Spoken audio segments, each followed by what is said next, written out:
Viewers, स्वागत है आपका हमारे इस यूट्यूब चैनल कॉमर्स प्लेनेट में। और आज हम AS7 कंस्ट्रक्शन कॉन्ट्रैक्ट को डिस्कस करेंगे।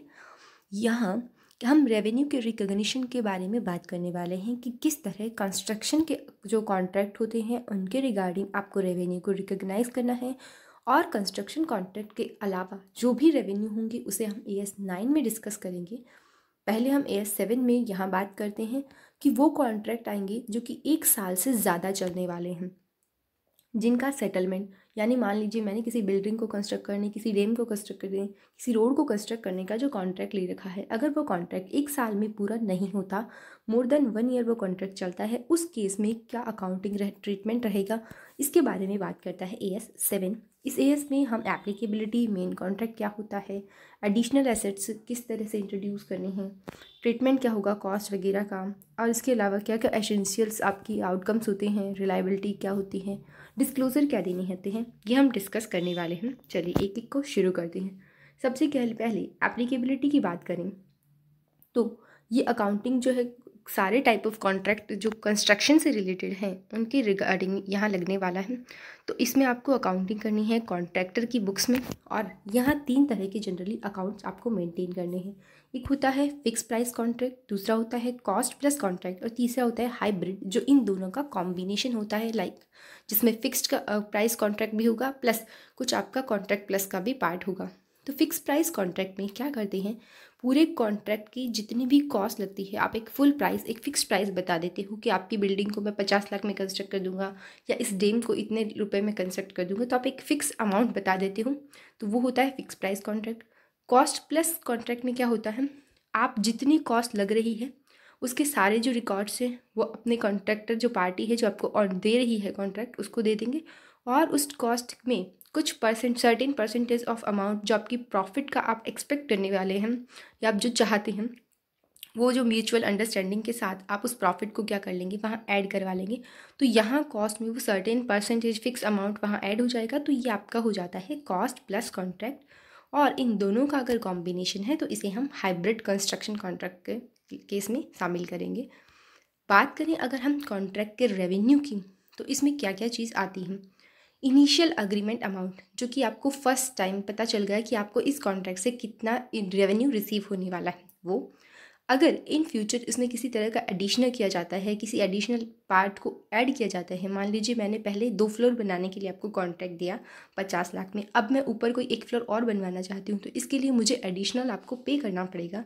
तो ये अगर वेरिएशन होता है किसी तरह की अमाउंट का, तो इसके लिए मुझे एडिशनल जो पे कर रही हूँ वो भी आपकी कॉन्ट्रैक्ट रेवेन्यू में क्या हो जाएगा, ऐड हो जाएगा।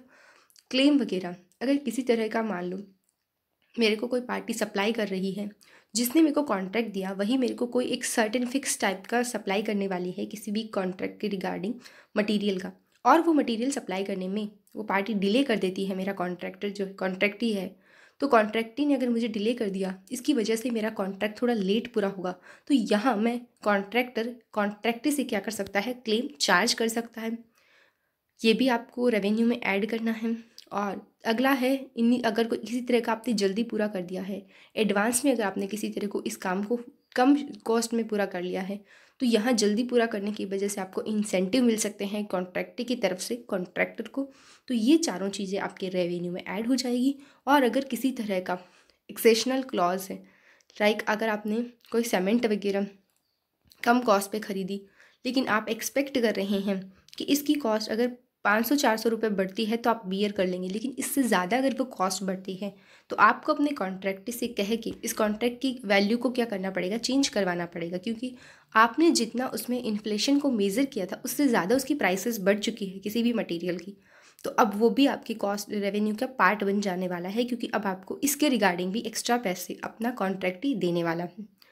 और यहाँ केवल एक ही चीज़ माइनस करनी है रेवेन्यू में से, अगर किसी तरह की कोई पेनल्टी आप पे कर रही है, यानी कॉन्ट्रैक्टर ने अगर कोई पेनल्टी पे की है तो वो यहाँ इस रेवेन्यू में से डिडक्ट करनी है। तो ये आपका कॉन्ट्रैक्ट रेवेन्यू का कैलकुलेशन है, जो डायरेक्ट MCQ के फॉर्म में आपसे पूछा जा सकता है कि कौन से आइटम ऐड लेस करके आपको क्या करना है, कॉन्ट्रैक्ट रेवेन्यू को फाइंड करना है। अगर हम दूसरा क्वेश्चन आ सकता है कॉन्ट्रैक्ट कॉस्ट को कैसे निकालेंगे, तो यहाँ सारे direct expenses, allocated general expenses जो भी आपका कस्टमर स्पेसिफिकली जो आपकी साइट्स वगैरह है उसमें कोई स्पेसिफिक डिमांड पे अगर आप कोई चीज़ तैयार कर रहे हो तो वो सारे आपके कॉस्ट में ऐड हो जाएंगे। और यहाँ आपको लेस करना है अगर कोई इंसिडेंटल इनकम है जो कि इंक्लूड नहीं की गई है, not included in contract revenue, तो वो यहाँ डिडक्ट होनी है। और यहाँ कोई टेम्परेरी पार्किंग चार्जेस वगैरह हैं तो वो आपके क्या हो जाएंगे, एग्जाम्पल हो जाएंगे कॉन्ट्रैक्ट की कॉस्ट के। तो ये सब आपके कॉन्ट्रैक्ट कॉस्ट कैलकुलेशन में काम आने वाले हैं। अगला टॉपिक है हमारा मेन कॉन्ट्रैक्ट। मेन कॉन्ट्रैक्ट का मतलब है आपके पास दो कॉन्ट्रैक्ट हैं। आप एक कॉन्ट्रैक्ट को कंबाइन अकाउंटिंग कर सकते हो, आप चाहे तो इसे सेगमेंट अकाउंटिंग कर सकते हो, यानी कि सेपरेट दो कॉन्ट्रैक्ट की अकाउंटिंग कर सकते हो। कंबाइनिंग के लिए एक कंडीशन सबसे ज़रूरी जो है वो है आपका कस्टमर सेम होना चाहिए।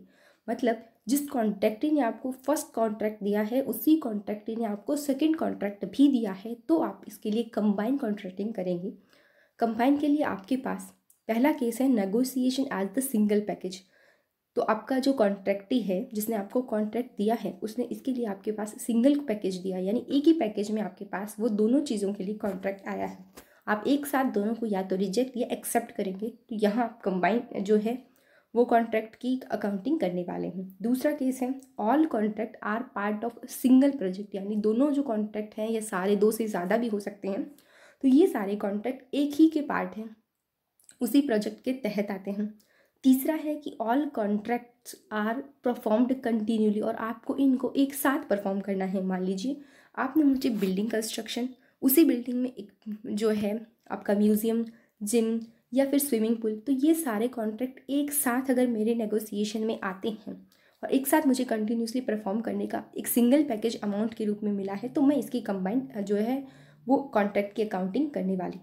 लेकिन अगर सेगमेंट में मिला है, यानी हर एक चीज़ के लिए मुझे अलग से अमाउंट बताया गया है कि इस चीज़ को बनाने का इतना है, और मैं चाहूँ तो दूसरे केस में क्या है कि यूजुअली सेपरेट ट्रीट करना है। किस केसेस में, जब आपको सेपरेट प्रपोजल मिला हो, आपने हर एक चीज़ के लिए सेपरेट नेगोशिएशन किया हो और एबिलिटी है आपके पास किसी एक प्रोजेक्ट को रिजेक्ट और किसी दूसरे प्रोजेक्ट को एक्सेप्ट करने की। आप चाहें तो पार्टली कौन से प्रोजेक्ट को एक्सेप्ट और रिजेक्ट करना है, ये कॉन्ट्रैक्टर के पास पावर है, वो फ्री है उसे एक्सेप्ट करने और रिजेक्ट करने के लिए, किसी दूसरे प्रोजेक्ट को चूज़ करने के लिए। और कॉस्ट एंड रेवेन्यू आप आइडेंटिफाई कर पाएँ ईच जो कॉन्ट्रैक्ट है उसके रिगार्डिंग। तो जब आप आइडेंटिफाई कर पाएंगे हर एक कॉन्ट्रैक्ट के रिगार्डिंग, तो आप सेपरेटली अकाउंटिंग करने वाले हैं। और अगर आप आइडेंटिफाई नहीं कर पाते सेपरेटली, तो आपको कंबाइन कॉस्ट पे जाना है। इसी का दूसरा पॉइंट हम देखें, अगर किसी तरह का एडिशनल असेट्स आपको इंट्रोड्यूस कर दिया जाता है तो इसे हम मॉडिफिकेशन कहेंगे। कि पुराने कॉन्ट्रैक्ट में अगर किसी तरह का कोई मॉडिफिकेशन किया जा रहा है तो इस मॉडिफिकेशन के लिए भी आपको दो तरीके से एंट्री करनी है। एक तो कंबाइन कर सकते हैं आप पुराने वाले के साथ मर्ज करके, और दूसरा आप इस एडिशनल पार्ट के लिए सेपरेट अकाउंटिंग कर सकते हैं। तो यहाँ दोनों जो केस हैं वो एक साथ दोनों कंडीशंस को फुलफिल करना है, तब आप सेपरेट अकाउंटिंग करेंगे।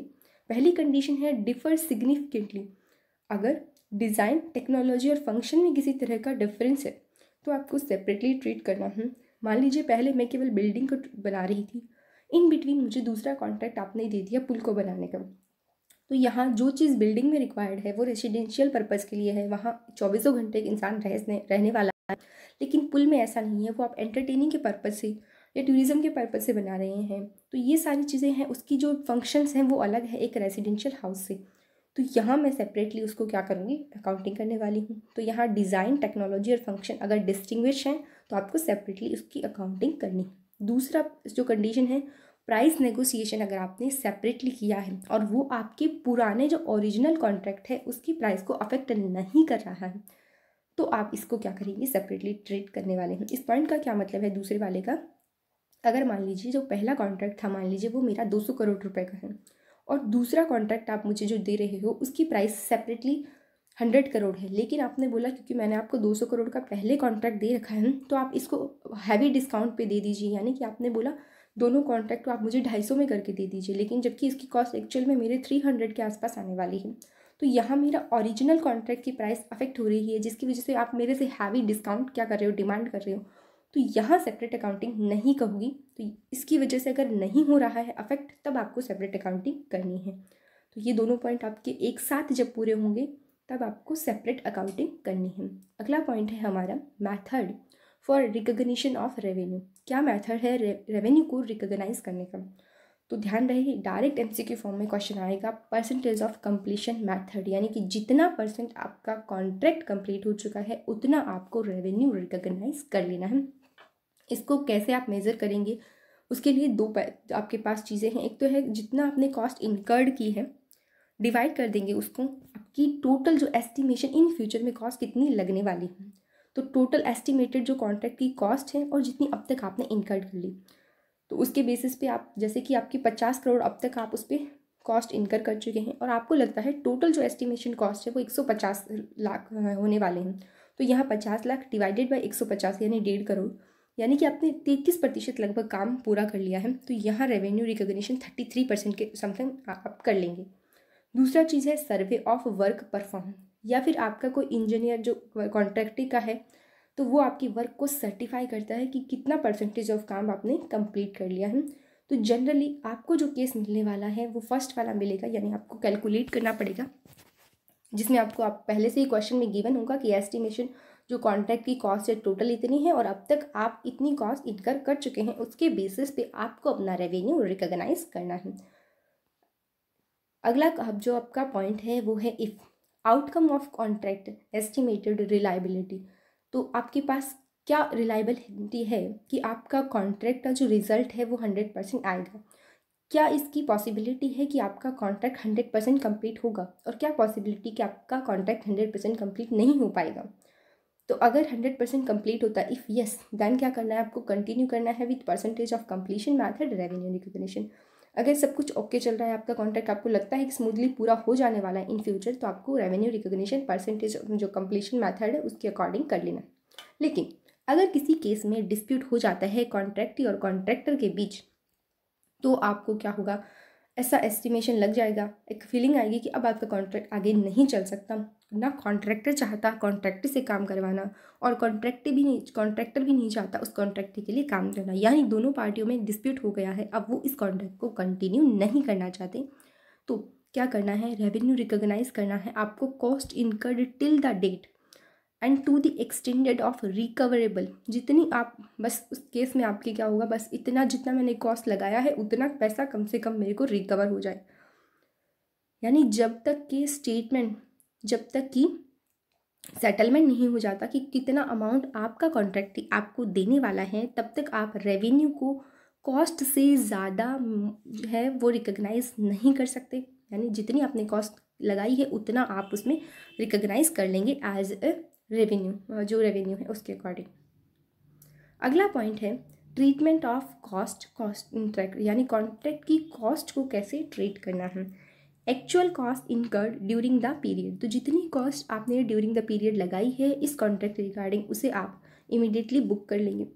अगर estimation total contract cost exceed हो जाती है आपके रेवेन्यू से, आपको कॉन्ट्रैक्ट से मिलने वाले हैं केवल 100 करोड़ रुपीज़, लेकिन आपको एस्टिमेशन है कि आपकी कॉन्ट्रैक्ट कॉस्ट 110 करोड़ रुपीज़ लगने वाली है। ऐसे केस में आपको टोटल रेवेन्यू में परसेंटेज ऑफ कंप्लीशन मेथड लगाना है, उसमें से अपनी कॉस्ट को लेस कर लेना है। तो आपको पता है कि आपकी कॉस्ट ज़्यादा है रेवेन्यू से, तो यानी आपको लॉस होगा, और इससे पहले ऑलरेडी अगर आपको लॉस है तो वो यहाँ माइनस करेंगे, अगर ऑलरेडी प्रॉफिट है तो यहाँ ऐड कर लेंगे। तो उनको एडजस्ट करने के बाद आपके पास पता चल जाएगा कि एक्सेस कितना लॉस है, और ऐसे लॉस के लिए आपको बना लेना है इमीडिएटली प्रोविजन। तो ये चीज़ यहाँ प्रोविज़न बनाना है अगर आपको एस्टिमेशन है कि आपकी कॉस्ट रेवेन्यू से ज़्यादा है। तो ये चीज़ भी स्टेटमेंट या एमसीक्यू दोनों के फॉर्म में पूछी जा सकती है कि if your cost is more than your revenue then make a provision. Okay, अगला पॉइंट है कि डिस्क्लोजर रिक्वायरमेंट, क्या क्या चीज़ें AS7 के अकॉर्डिंग कॉन्ट्रैक्टर को डिस्क्लोज करनी है।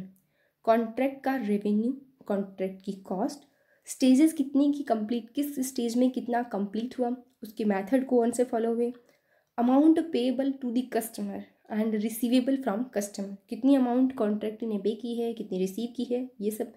इसके अलावा एडवांस रिसीव कितना हुआ है आपको अपने कस्टमर से, रिटेंशन कितना रखना है, अगर यानी आपका काम मान लीजिए 60% पूरा हुआ लेकिन आपको जो पेमेंट मिला है वो वर्क सर्टिफिकेशन के अकॉर्डिंग 50 का मिला, तो यहाँ जो रिटेंशन रखा है वो बताना है। प्रॉफिट का रिकॉग्निशन कैसे हुआ और प्रॉफिट की जो प्रोग्रेस बिलिंग है, इन सब के बारे में AS7 में डिस्क्लोज करना है। तो आई होप सो इस AS के रिगार्डिंग आपको अच्छे से अंडरस्टैंडिंग मिली होगी, और अगर आपको वीडियो पसंद आया तो प्लीज़ लाइक ज़रूर कीजिएगा और शेयर करना बिल्कुल ना भूलें। Thank you so much.